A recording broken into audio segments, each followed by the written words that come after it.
Hey, good morning, everybody, and welcome back to the Avoiding Broke podcast with me, Jermaine.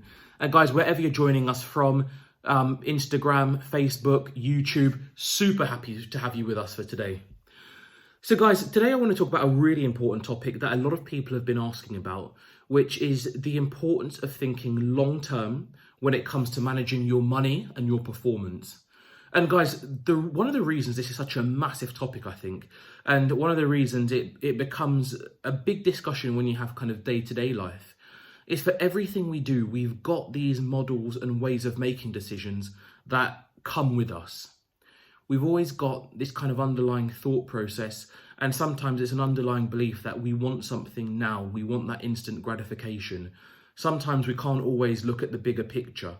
And it can have real tangible outcomes on our outputs and our performance. And I think as we go through time, there is a lot of value to be had from thinking longer term. And what you tend to see now is we've seen a few great examples where longer term thinking can actually really help. So maybe we'll just break it down and kind of give a few good examples just to illustrate that. So one of the things I speak to people most about, and it's probably more in like a coaching capacity, is really about your careers and how you think long term about your careers. Now, sometimes, and I work in have worked in some pretty big places and things. You're sometimes quite tempted to think a little bit shorter term and to try to go after particular milestones that you don't quite know how those milestones have always been defined, and you're not always necessarily brought into them. But the model that you actually have for understanding your career over a longer trajectory is not always necessarily developed. And what you can find is if you think longer term about things like your career, for example, you develop an amount of patience that can't come without that perspective. You see, folks, when we go and many of us will have careers, your career can maybe exist over, say, a 40-year time horizon, right? So from the point you finish university at, say, 21 to the point you might be looking to retire at, just say for argument's sake, 61, whereas in reality it's more like 67 and it will probably be even higher in a few years' time. During that kind of 40 or so years, well, that's your career, isn't it? You've got actually quite a long time horizon. So even if you've been in a job and you've made some decisions and you find yourself coming out after, say, 10 years or 15 years, well, you've only really kind of exercised maybe 25 to 30% of your actual career. You've still got a massive chunk of time at the back end to go.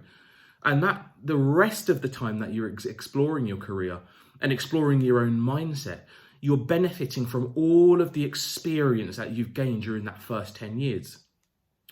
So when you actually come to start making your decisions, or when you come to start weighing up decisions that you have made and kind of reflecting on them, we can all have a much clearer, more rounded view of our actual output and our actual potential when we think longer term.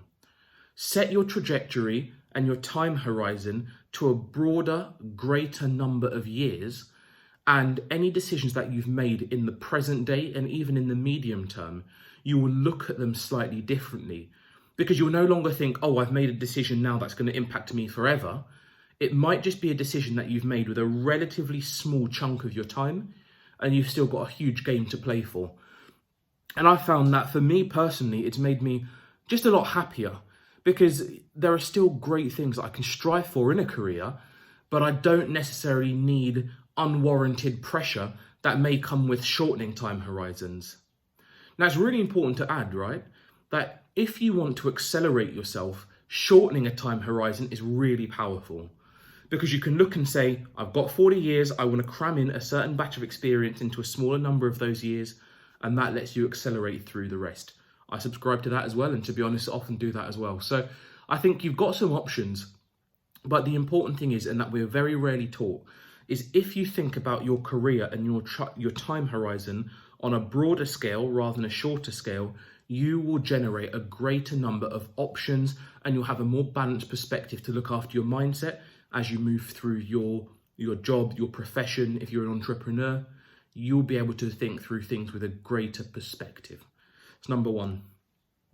I think great number two, guys, is when we think about what's been happening in the financial markets, right? And anyone who's into crypto, you'd have been seeing, wow, what a week we've had. Absolutely incredible week of lows, of some real challenges. And it's been fascinating to see how the mainstream media has been presenting the whole situation, and whether or not it's going to be supporting a narrative of fear and uncertainty. Well, guys, it has done. And, you know, I think for a lot of people who have been invested in the space and people in my communities, there has been a question, you know, what do we do now? This is less so with the more experienced investors who really have got the big time horizon, the big picture already. It's more with the more novice investors who are taking their first dips into the market. And so what do we do now? Do we buy, sell? Do we hodl? We're not too sure. Folks, you know, when we look at things like our investing, again, long-term time horizon matters. You know, we know the great Warren Buffett talks about getting rich slowly. And we know that when we go into these investing spaces, we shouldn't be looking for get-rich-quick schemes. We're looking for long-term sustainable growth that over time, with inflation, with compounding, generates massive output for us. Crypto's no different, guys. If you believe in the fundamentals of cryptocurrency, and if you've done your research, you will be thinking to yourself, our world is moving increasingly digital. There is no doubt about it. The internet is arguably the most important thing, certainly impacting the Western world right now, internet access. And even in the developing world, access to the internet is a growing measure to show how well different places are developing. Folks, when we think about our investing, we've got to think about it exactly the same way. Look at the fundamentals. Understand that the world is moving more digital. Understand that when it comes to things like transferring money, assets, resources, wealth, all of these things are made simpler if they are done digitally. There is no doubt that phasing out the older, slower, more expensive analog processes and moving onto, say, for example, blockchains, where we've got the speed, we've got the reliability, we've got the digital networks, we've got security, we've got encryption, and to an extent, we're going to have more and more transparency and governance built onto it. There is very little doubt in my mind that that is where the world is going.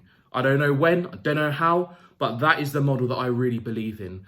And if you take your mind back to when the internet first came out and you think about the detractors that we saw then, we're seeing exactly the same thing now, guys. So for me, when you see crypto markets drop, it doesn't mean that it's a guaranteed buy more. It doesn't mean that you buy the dip. But for me, what it does mean is don't worry so much. I actually have tried to step away from even looking at my portfolio too often, because a long-term mindset means that you're looking at time before it's even occurred. So there's a lot to be said for just simply letting time pass, not worrying about what's happening, staying away from the media, not letting that stuff into your head, and just believing in fundamentals. And if you find that you don't believe in the fundamentals, then you can ask yourself if this is really the right investment for you. Because for some people, it isn't, and that's absolutely fine. And so that means maybe it's a good time for you to kind of come out of the market. For me, I actually bought the dip, to be quite honest, because I believe more than ever in the fundamentals of digitally adopted technology, finances, and I think it's a really great opportunity for me to reaffirm that belief. So I bought the dip, I continue to hodl, and my portfolio, if it goes up, it's up. If it's down, it's down. But long term, I believe in the vision that we're going for. So guys, two really, really important examples. One related to your career, one related to your investments. And as you know, on this channel, we're all about money and mindset. Two great examples of why thinking long term, shifting your perspective, broadening your outlook can offer you phenomenal insights and phenomenal ways of managing yourself through time. So in your career, you can manage yourself with more patience, with more understanding, and with greater perspective. And the same applies to your investments. And over time, guys, we have got great potential to do more in terms of our careers, in terms of our self-development, and in terms of our investments.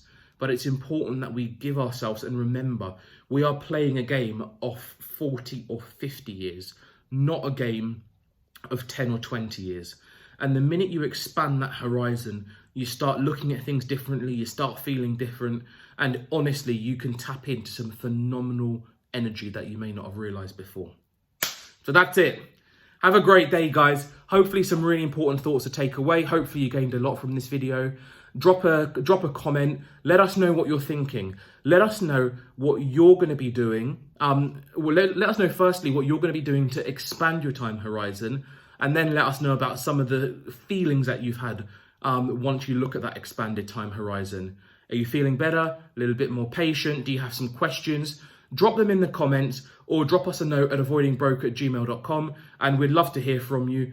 Great to keep the interaction going and keep our community building. Until next week, guys, have a phenomenal Sunday. Enjoy the weather wherever you are. We're in London here and we've got some beautiful weather. Enjoy the weather, enjoy your family, friends, bit of time to yourself, and we'll see you next week, guys. Have a fantastic week ahead. Take care, guys.